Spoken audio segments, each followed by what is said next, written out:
మొఘల్ సామ్రాజ్య చరిత్రలో మహామొఘల్స్గా గుర్తింపు పొందిన బాబరు, బాబరు కుమారుడు హుమాయూన్, హుమాయూన్ కుమారుడు అక్బర్, అక్బర్ కుమారుడు జహాంగీర్, జహాంగీర్ కుమారుడు షాజహాన్, షాజహాన్ కుమారుడు ఇప్పుడు చెప్పుకోబోయే Aurangzeb.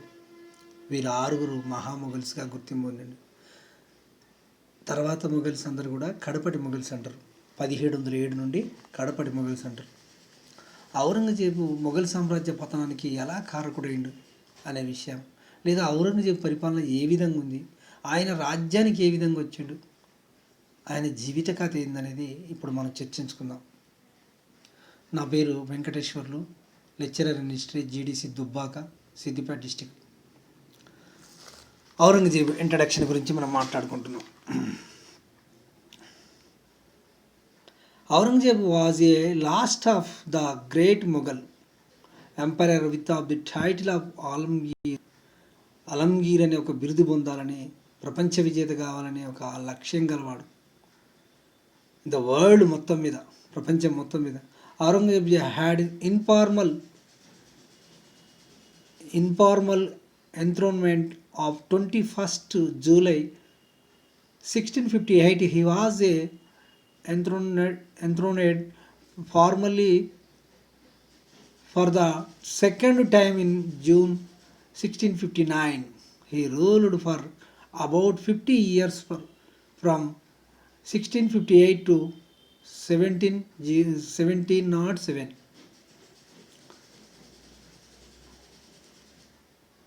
Aurangzeb region can be divided into almost equal periods, each of the about 25 years. During his first period from 1658 to 1681, Aurangzeb became engrossed in war and political events in northern India. During the second period from 1682 to 1707, he spent the Deccan fighting against the Shia states of Bijapur and Golconda and the Marathas.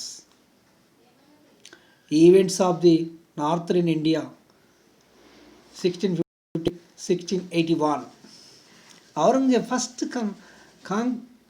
concentrated on political issues in northern India, and then they started conquest of different part of the Mughal Empire.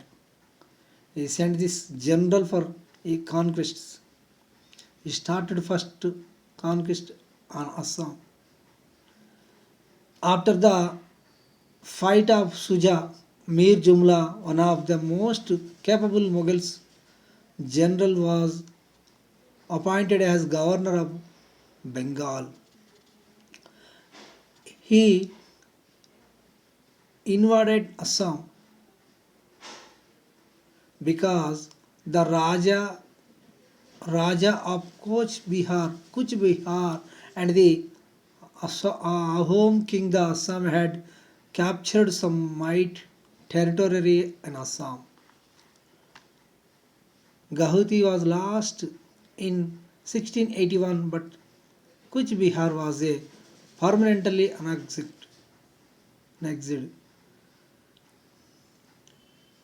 Muslim rulers imposed the jizya tax on Hindus. They were collected zakat from the Muslims.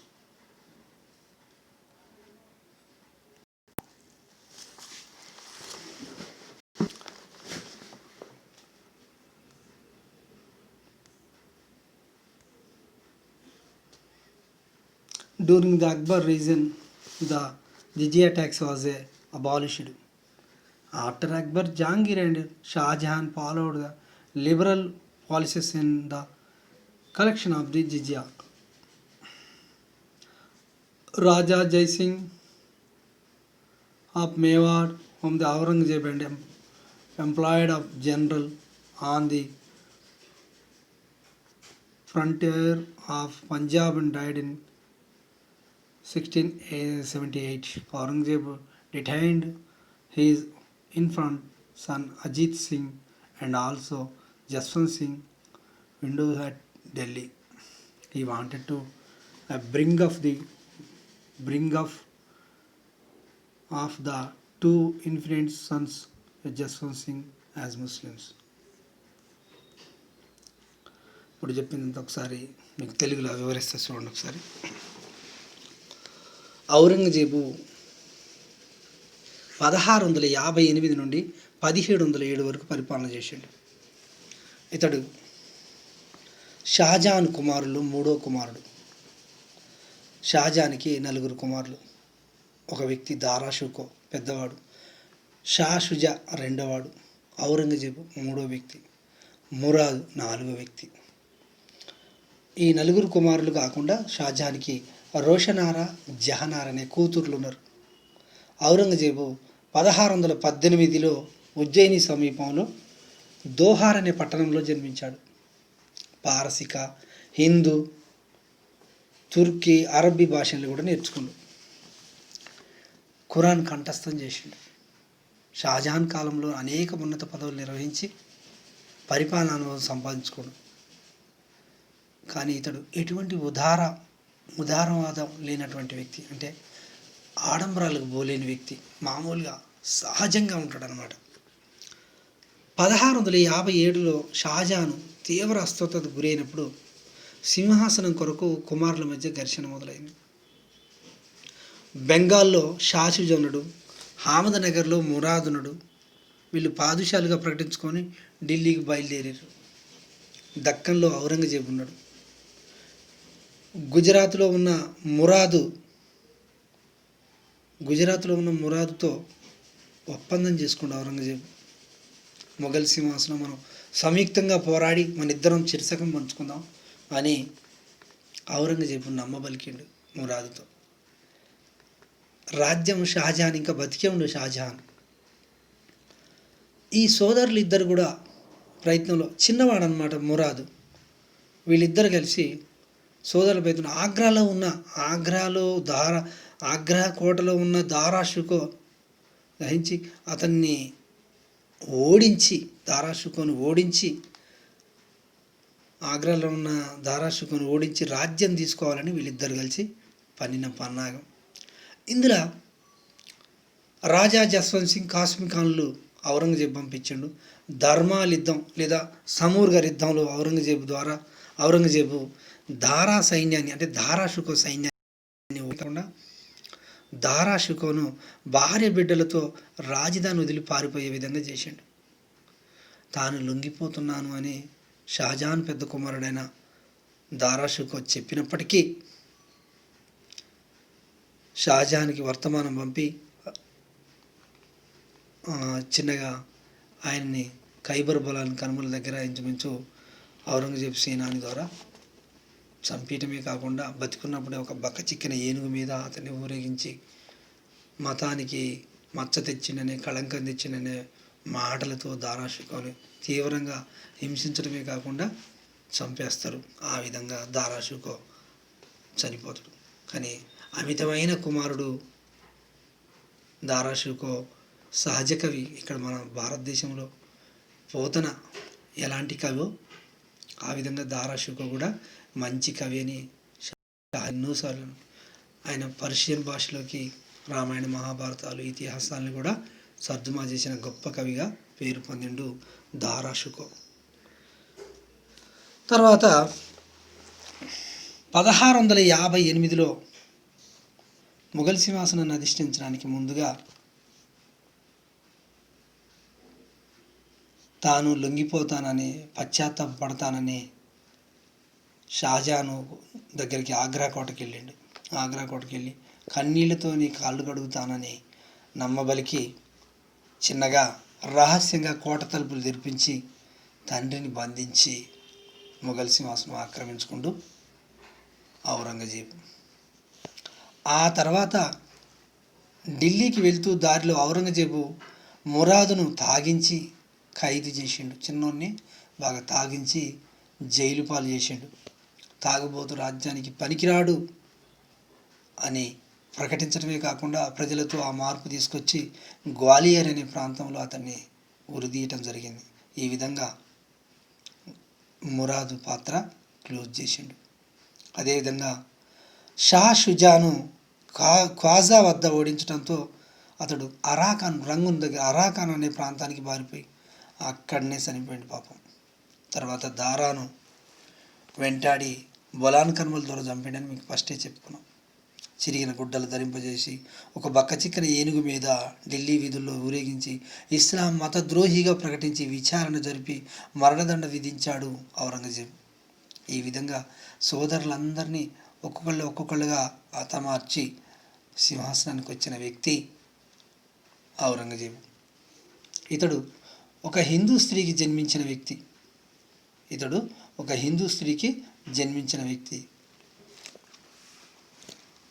Aurangzeb సైనిక చర్యల గురించి మనం ఒకసారి పరిశీలించుకుందాం. సైనిక చర్యలు. ఔరంగజేబు అస్సాంను ఆక్రమించుకుని మనం ఇంతకుముందు చెప్పుకున్నాం. అస్సాంను ఆక్రమించుకునే తరుణంలో మీర్ జుమ్లాను వినియోగించాడు. మీర్ జుమ్లా తేలిగ్గా బీహార్, అస్సాంలను ఆటోమేటిక్గా ఆక్రమించాడు. అనంతరం అస్సాంకు చెందిన అహోలను ఓడించి వారి రాజధాని గుర్గామును మొఘల్ సామ్రాజ్యంలో కలిపేశాడు. ఎవరు? మీర్ జుమ్లా. ఔరంగజేబు రాజ్యానికి వచ్చిన కొద్ది కాలానికే మొఘల్ సేనాని అయిన షాయిస్తా ఖాన్ పోర్చుగీస్ వారిని చిట్టాగాంగ్ వద్ద ఓడించి తరిమి కొట్టాడు. ఈ సమయంలో దక్షిణ బీహార్లో పాల్మాన్ మొఘల్ సామ్రాజ్యంలో అంతర్భాగమైంది. 1661 బుందేల్ఖండ్ ప్రాంతాన్ని చంపతరాయ్ నుండి ఆక్రమించుకున్నారు. 1663లో ఖతియావాడ్ అనే ప్రాంతాన్ని ఆక్రమించుకున్నారు. ఈ విధంగా చిన్న చిన్న తిరుగుబాటు చేస్తూనే ఔరంగజేబు రాజ్యానికి వచ్చిన మొదటి 25 సంవత్సరాలు ఉత్తర భారతదేశంలో కొంత శాంతిని నెలకొల్పడమే కాకుండా కొన్ని ప్రాంతాలను ఆక్రమించుకున్నాడు. ఔరంగజేబు చక్రవర్తి అయిన తొలి రోజుల్లో వాయువ్య సరిహద్దులో ఆఫ్ఘన్ జాతులు అనేక జాతులను వాళ్ళు ఓడించాడు. మొఘల్ సైన్యం 1667 నుండి 1675 వరకు అనేక తిరుగుబాట్లు చేయవలసి వచ్చింది. ఈ సైనిక చర్యల ఫలితంగా మొఘల్ సైన్యానికి ఎంతో ప్రాణ నష్టం కూడా జరిగింది. దీంతో ఔరంగజేబు స్వయంగా వాయువ్య సరిహద్దు చేరుకొని తిరుగుబాటుదారుల్లో కొందరికి లంచాలు ఇచ్చి వారిలో విభేదాలు సృష్టించి చివరికి అక్కడనే శాంతి నెలకొల్పాడు. కానీ ఈ తిరుగుబాటు వల్ల మొఘల్ సామ్రాజ్యానికి విషపరిణామాలు సంభవించాయి. వాయువ్య సరిహద్దుల్లో తిరుగుబాటు నడచడానికి ఔరంగజేబు దక్కన్ నుంచి అనుభవగిలిన మొఘల్ సైనిక అధికారులను ఉపసంహరించి వాళ్ళని తీసేసి వాయువ్య సరిహద్దుకు పంపవలసిందిగా మహారాష్ట్రలో రాజపుత్రులకు వ్యతిరేకంగా అనేక యుద్ధాలు చేయవలసి ఉన్నదని ఔరంగజేబు చెప్పుకున్నాడు. ఇక అతని మత విధానం గురించి 2 మాటలు చెప్పుకుందాం. అతని మత విధానం అక్బర్కి యాంటీగా ఉంటుంది. ఎప్పుడైనా తాత ఇతడు వరుసకి అక్బరు దూరదృష్టితో మత విధానానికి అనేక పద్ధతులు చేపట్టిండు. రాజపుత్రులతో స్నేహం చేసిండు. దసరా, దీపావళి, హోలీ పండుగలో పాల్గొన్నాడు. బానిసలపై పన్ను, మరి తీర్థయాత్రికులపై పన్ను, జిజియాపై పన్ను, ఇవన్నీ కూడా 62, 63, 64 మూడింటిని కూడా సీరియల్గా రద్దు చేసిండు. కానీ ఔరంగజేబు భారతదేశాన్ని ముస్లిం రాజ్యంగా మార్చడమే తన విధి అని ప్రకటించాడు. సింహాసనం ఆవిర్భవించిన తొలి రోజుల్లోనే హిందువుల పట్ల అసహనం ప్రదర్శించాడు. రాజకీయపరమైన కారణాల వల్ల పరిపాలనలో ఖురాన్ శాసనాలు కఠినంగా అమలు చేశాడు. కాఫీర్ల దేశం దారుల్ హర్బ్ భారతదేశాన్ని ఇస్లాం రాజ్యంగా దారుల్ ఇస్లాంగా మార్చడమే నా లక్ష్యం అన్నాడు. దూరదృష్టి లోపించిన విధానాల వల్ల రాజ్యంలో సంక్షోభం ఏర్పడి మొఘల్ సామ్రాజ్య పునాదులు ఔరంగజేబు విధానం వల్ల కదిలిపోయాయి. ఇస్లాం మత సాంప్రదాయాలకు అనుగుణంగా మార్చివేయడానికి అతడు తీవ్ర కృషి చేశాడు. పరిశుద్ధ శాసనాలు అనేవి వాటి ఔరంగజేబు అమలుపరిచాడు. హిందువుల్లో చేతిలో పడి అపవిత్రమవుతుందని ఖలీఫా నాణ్యాన్ని ముద్రించడమే ఆప్ చేశాడు. సంగీతం, నృత్యం, ఖురాన్ బోధనలు వ్యతిరేకమని వాటిని నిషేధించాడు. జురోకా దర్శన్ ఆపేశాడు. జురోకా దర్శన్ అంటే ఆగ్రా కోటలో ఒకవైపు నుండి ప్రజలకు కనపడి అన్ని విధాలుగా అర్జీలు తీసుకునే విధానాన్ని ఈయన ఔరంగజేబు దాన్ని జురోక దర్శనం అంటారు. ఆ దర్శనాన్ని కూడా జయించిన వ్యక్తి. అందువల్ల పాలనకు అనేక ఇబ్బందులు తలెత్తే అవకాశం. పాదుషా పోషణ కింద ఖగోళ శాస్త్రవేత్తలు మరియు సంగీత కళాకారులు అందరూ కూడా బర్తరఫై తీవ్ర ఉద్యోగాలు లేక నిరాశతో ఉన్నారు. మంత్రిమండలి అందరూ కూడా ఇంచుమించు కళాకారులు అందరూ కూడా ఇంచుమించు సహాయకులు మరియు ఖగోళ శాస్త్రవేత్తలు జ్యోతిష్యులు వీళ్ళందరినీ కూడా రద్దు చేసి సంగీతాన్ని వీలైనంత లోపలికి పాతి పెట్టండి అని చెప్పాడు.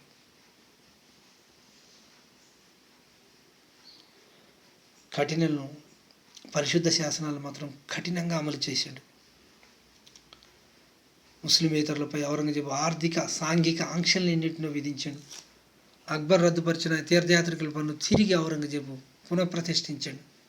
పండగలు బహిరంగంగా జరుపుకోవడానికి అవకాశం లేదన్నట్టుగా హిందువులు ఎవ్వరూ గుర్రాలు ఎక్కరాదు, తమలపాకులు వేసుకోరాదు, పట్టు వస్త్రాలు, ఆయుధాలు ధరించరాదని 1694లో మహారాష్ట్రలో రాజపుత్రులు మినహాయిస్తే అందరూ కూడా ఇది పాటించాలని హిందువులపై అనేక శాసనాలు జారీ చేశాడు. హిందూ వర్తకులపై విపరీతమైన పన్నుభారం పడిపోయింది. హిందువుల సంతలు, అంగళ్ళు అంటారు, సంతల్ని కూడా నిషేధించాడు. ఉద్యోగాల నుంచి హిందువుల్ని తీసేయటం జరిగింది. హిందువులపై ఔరంగజేబు జరిపిన దాడుల్లో 1679 ఏప్రిల్ నెలలో జిజియా పన్ను తిరిగి విధించడం జరిగింది. అతి అవమానకరమైన పన్ను ఇది. దీని నుంచి బ్రాహ్మణులకు సైతం మినహాయింపు లేదు. హిందూ సైనికులు కూడా జిజియా పన్ను కట్టవలసి వచ్చేది. ఎంతటి నిష్ఠూరం అంటే ప్రతి హిందూ స్వయంగా వెళ్ళి దానికి గాను నియమించబడ్డ ఉద్యోగుల వద్ద జిజియా పన్ను సీరియల్ నిలబడి కట్టి రావాలి.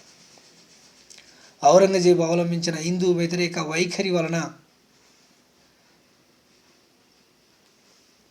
వలన పరిస్థితులు తారుమారై మొఘల్ సామ్రాజ్యం అనేక అలజడులకు, తిరుగుబాట్లకు మూల కారణమైండు ఔరంగజేబు. మొఘల్ సామ్రాజ్య పతనానికి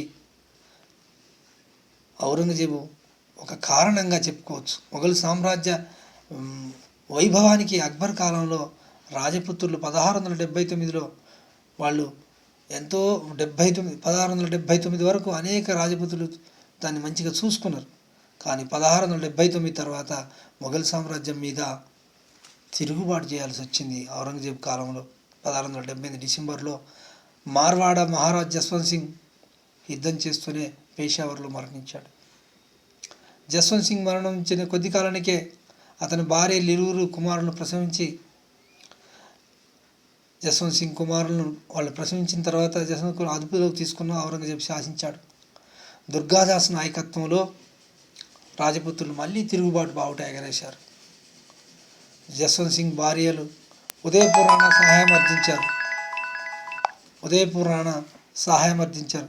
రాజపుత్రులందరూ ఔరంగజేబుకు వ్యతిరేకంగా యుద్ధం ప్రకటించారు. మార్వార్ మొఘల్ సామ్రాజ్యాలు కలిపేయటం జరిగింది.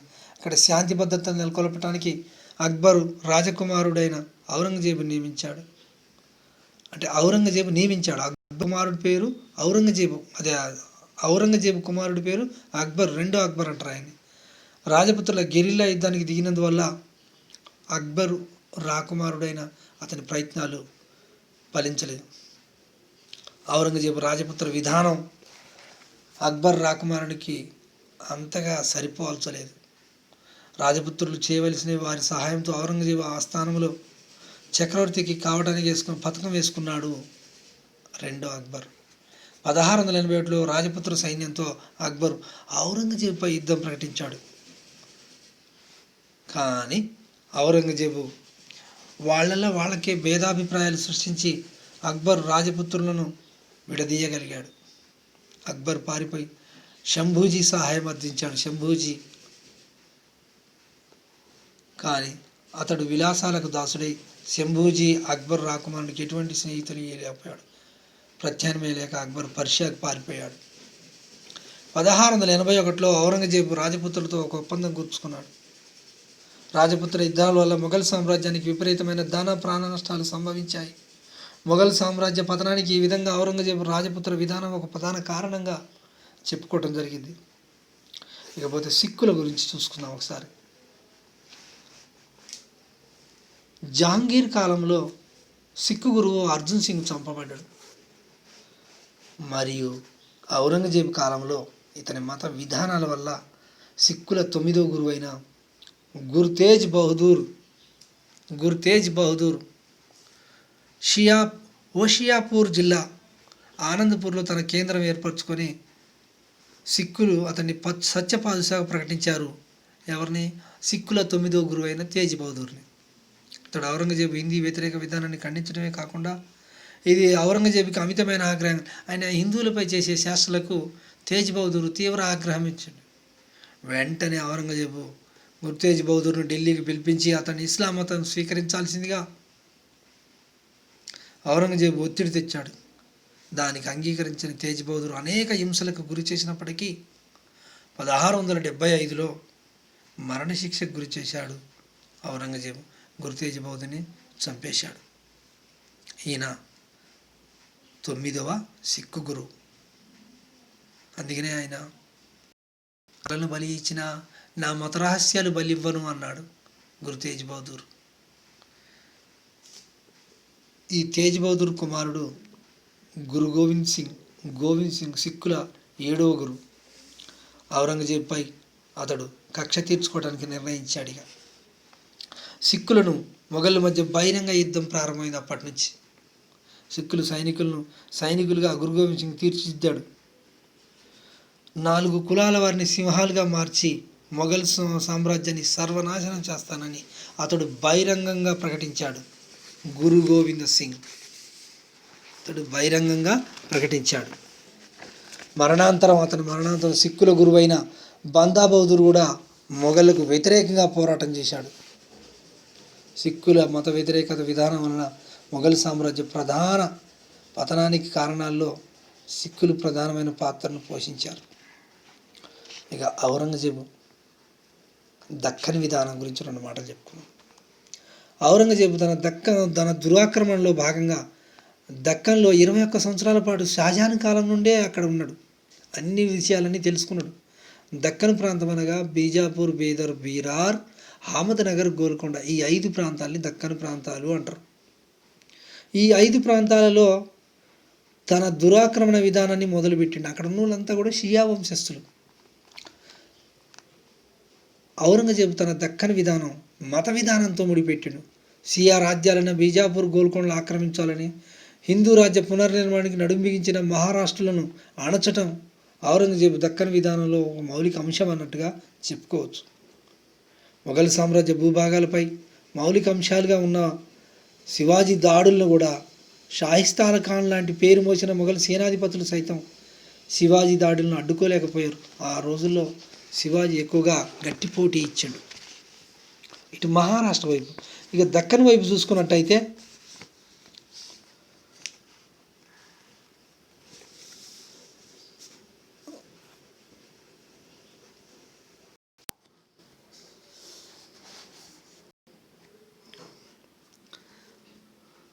ఔరంగజేబు 1658 జూలై 21వ తేదీన సింహాసనం అధిష్ఠించాడు. 50 సంవత్సరాలు పరిపాలన చేశాడు మొత్తంగా. కానీ మొఘల్ సామ్రాజ్య పతనానికి ఇతడే పెద్దగా కారణం అన్నట్టుగా కూడా చెప్పుకోవచ్చు.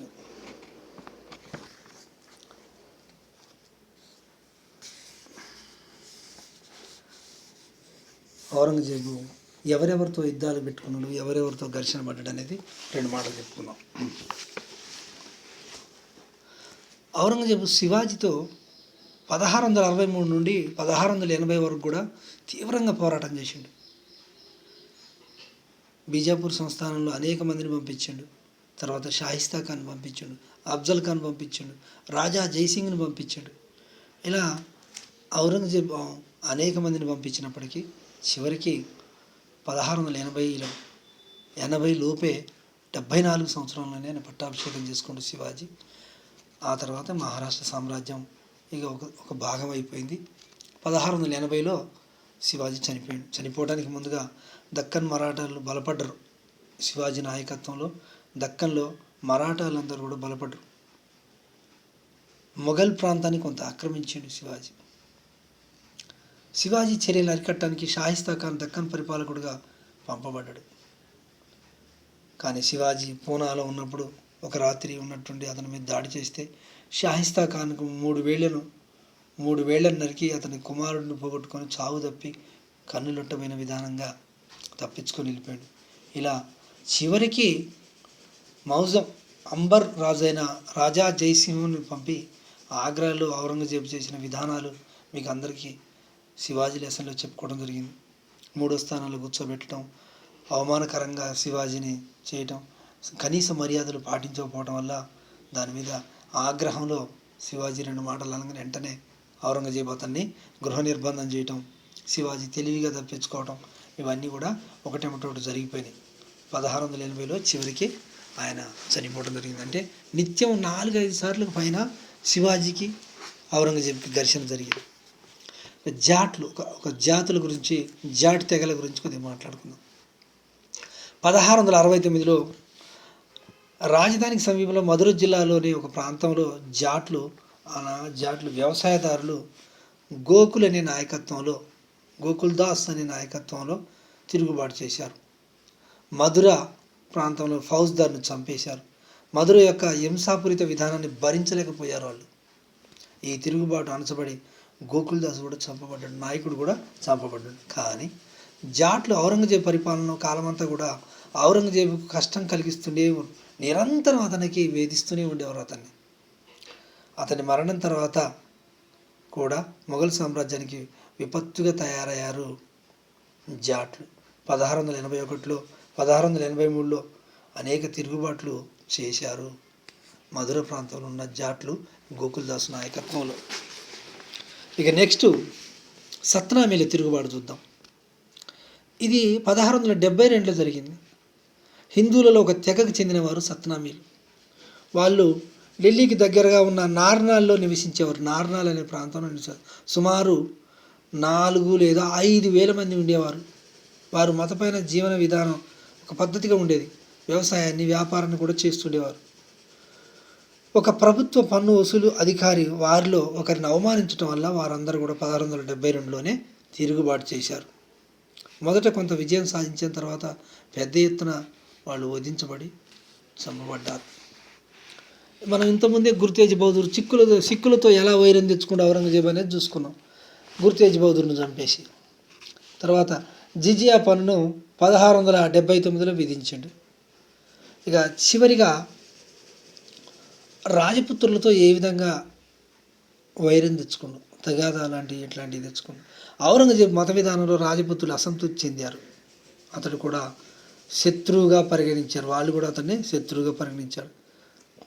అతడు రాజపుత్ర రాజ్యాల్లో ప్రముఖమైన రాజైన మార్వార్ని జయించదలిచాడు. మార్వార్ అనే ప్రాంతాన్ని దానికి త్వరలోనే అన్ని అవకాశాలు ఏర్పాటు చేసుకున్నాడు.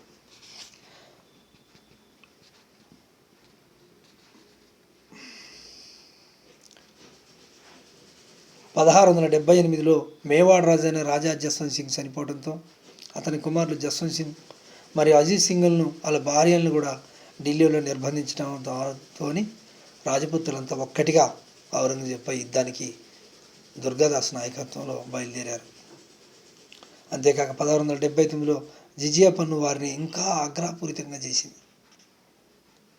మేవాడ్, మార్వాడ్ అనే రాజ్యాలు తమ బలాలను ఒక్కటిగా చేర్చి ఔరంగజేబు మీద యుద్ధం చేయటంతో చాలాసార్లు వాళ్ళు మొఘల్ సేనలు చాలాసార్లు ఓడిపోయారు.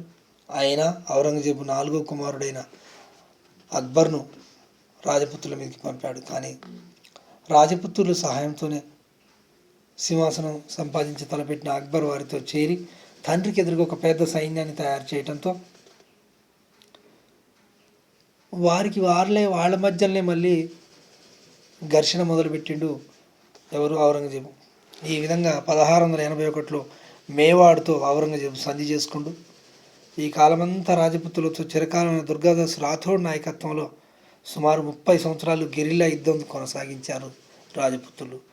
చివరకు 1709లో అంటే ఔరంగజేబు వారసుడైన బహదూర్ షా అజీజ్ సింగ్ మార్వాడ స్వతంత్ర పాలకునిగా గుర్తించాడు.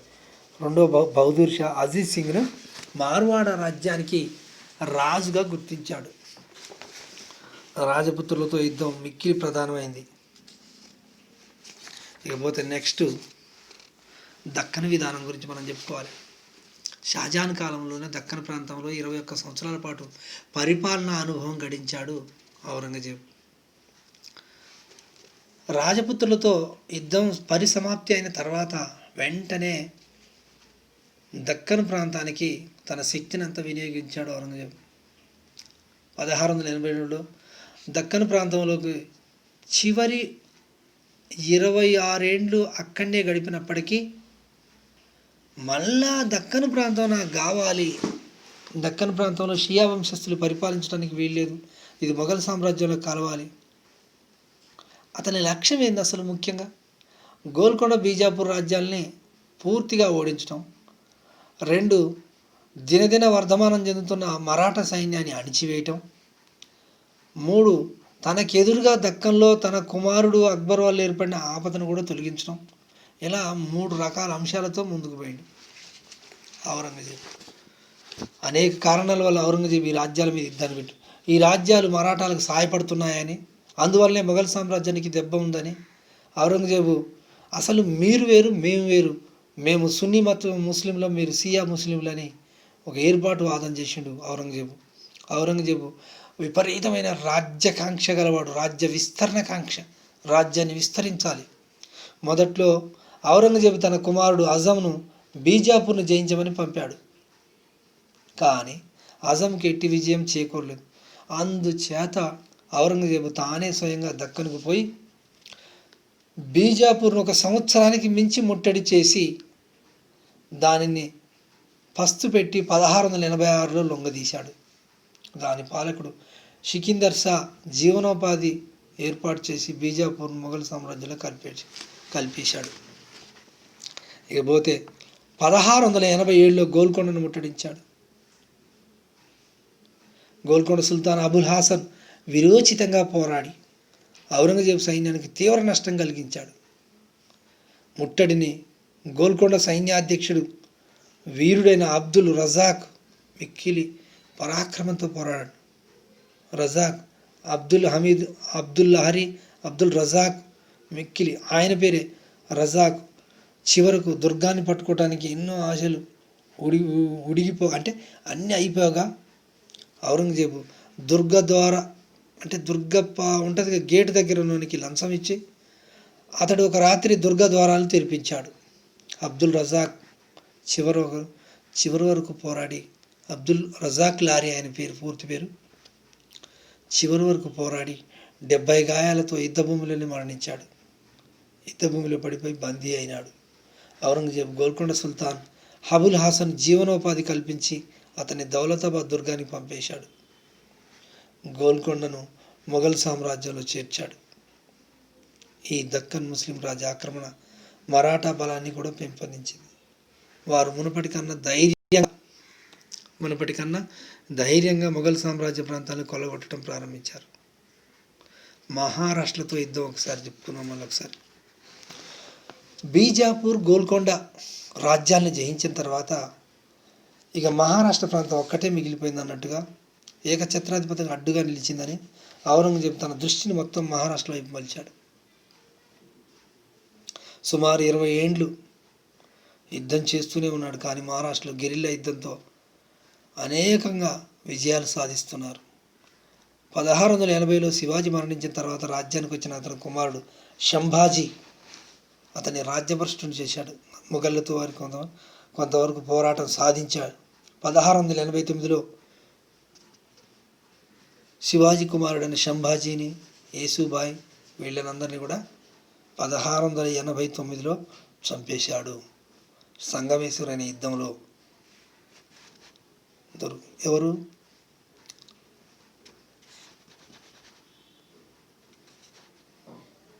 బీజాపూర్ను ఆక్రమించిన తర్వాత, గోల్కొండను ఆక్రమించిన తర్వాత మహారాష్ట్ర ప్రాంతాన్ని ఆక్రమించాలనే దీర్ఘ సంకల్పంతో ముందుకు పోయిన వ్యక్తి ఔరంగజేబ్.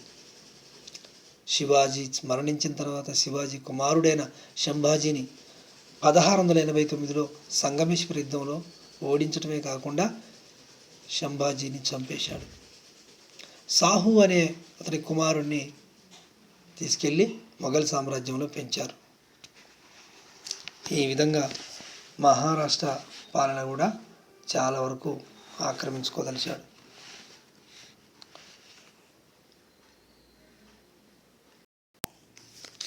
ఔరంగజేబు దక్కన్ దండయాత్ర ఫలితాలు ఒక 2-3 మాటలు మళ్ళీ ఒకసారి ఫలితం ఏందనేది చెప్పుకుందాం. దక్కన్ దండయాత్రలు మొఘల్ సామ్రాజ్యానికి తీరని నష్టం కలిగించాయి. చిరకాలంగా కొనసాగిన యుద్ధాన్ని, ఆర్థిక స్థితిని బలహీనపరిచాయి. ఉత్తర భారతదేశంలో సిక్కులు, జాట్ల తిరుగుబాటు చేశారు. రాష్ట్ర పాలకులు కేంద్రం అధికారం అంటే లక్ష్యం లేకుండా పోయింది. ఈ పటిష్ట అంతా కూడా సన్నగిల్లి పూర్తిగా మొఘల్ సామ్రాజ్యం చిన్నాభిన్నమైంది. సామ్రాజ్యం ఒకే వ్యక్తి అదుపులో ఉంచలేనంతగా పెరిగిపోయింది. ఔరంగజేబు ఎవరిని నమ్మడు. ఈ మహాసామ్రాజ్య వ్యవహారాల్ని తానే స్వయంగా చూడటానికి ప్రయత్నించాడు అని ఒక చరిత్రకారుడు జాదునా సర్కార్ మాటల్లో. దక్కన్ పుండు ఔరంగజేబు నాశనానికి పురికొల్పింది. అందువలనే నన్ను తినివేచిన రాసపుండు నా దక్కని యుద్ధాలు అని ఔరంగజేబు చెప్పుకున్నట్టుగా జాదునా సర్కార్ మాటల్లో చెప్పడం జరిగింది. పై 2 కారణాలు, అంటే 2 కారణాల వల్ల. ఏ కారణాలు? మహారాష్ట్రతోని మరియు దక్కన్ ప్రాంతాలతో విఫలమైన తర్వాత మొఘల్ సైన్యం చాలా సంక్షోభం ఏర్పడింది. మహారాష్ట్రలో ఎన్నడూ కూడా బహిరంగంగా యుద్ధం చేయలేదు. వాళ్ళదంతా గెరిల్లా పద్ధతి. కాబట్టి అప్పటికే మొఘల్ సామ్రాజ్యం చాలా వరకు చిన్నాభిన్నమైంది. ఔరంగజేబు మరణం గురించి 2 మాటలు చెప్పుకుందాం. 1698 ముందు కాకపోయినా దాదాపు అప్పటికి ఔరంగజేబు నడిపిన సుదీర్ఘ దండయాత్ర సంపూర్ణంగా విఫలమైందనే చెప్పాలి. అతడు శాయశక్తుల ప్రయత్నించి మహారాష్ట్ర ప్రభావాన్ని అతడు అనసలేకపోయాడు. అలిసిపోయి మానసికంగా కుంగి నిరాశతో మళ్ళీ ఔరంగజేబు 1707లో ఫిబ్రవరి 21న అహ్మద్నగర్లోనే మరణించాడు.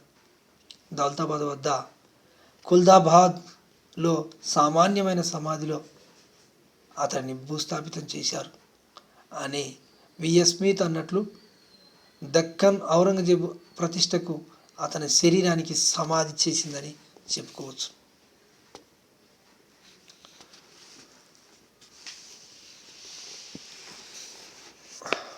మరొకసారి అతని మత విధానం చెప్పుకుందాం. సామ్రాజ్య పతనానికి ఔరంగజేబు మత విధానం ప్రధాన కారణమని చెప్పుకోవడం జరుగుతుంది.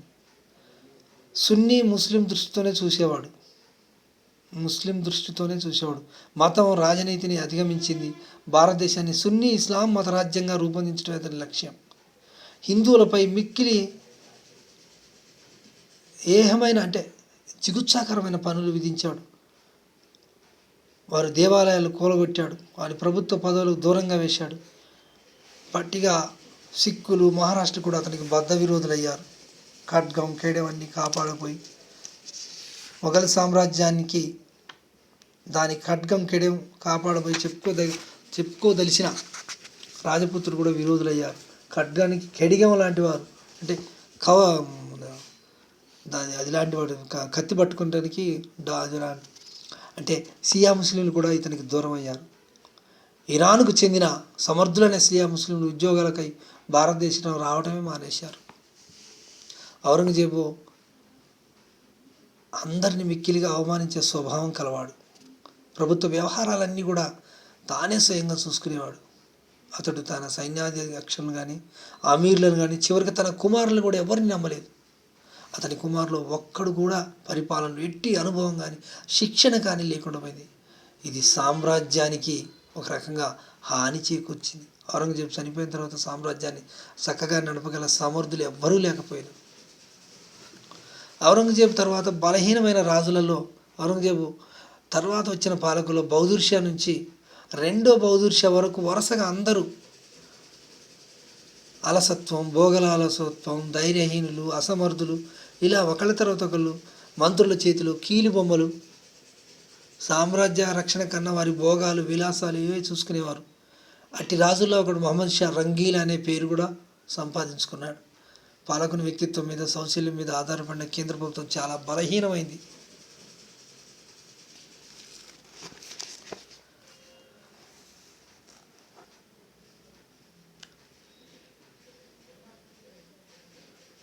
కడపటి మొఘల్సుల కాలానికి వచ్చేసరికి ఔరంగజేబు చనిపోయిన తర్వాత ముస్లిం అమీర్లు తురానీ ఇరానీ అనే 2 వర్గాలుగా చీలిపోయారు. తురానీ వర్గంలో మధ్యాసియా నుంచి వచ్చిన వారందరూ సున్నీ ముస్లింలు. ఇరాన్ వర్గంలో పర్షియా నుంచి వచ్చిన వారు ఉండేవారు, వారందరూ షియా ముస్లింలు. వీళ్ళందరి మధ్య ఎటువంటి అనురాగం ఆప్యాయత ఉండేది కాదు.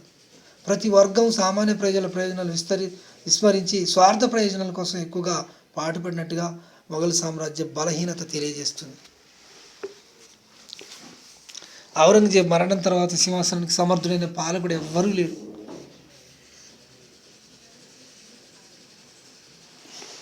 దీని తర్వాత ఔరంగజేబు కాలంలో విదేశస్తులు 1739లో నాదిర్షా దండయాత్రతో మొఘల్ సామ్రాజ్యం చిన్నాభిన్నమైపోయింది.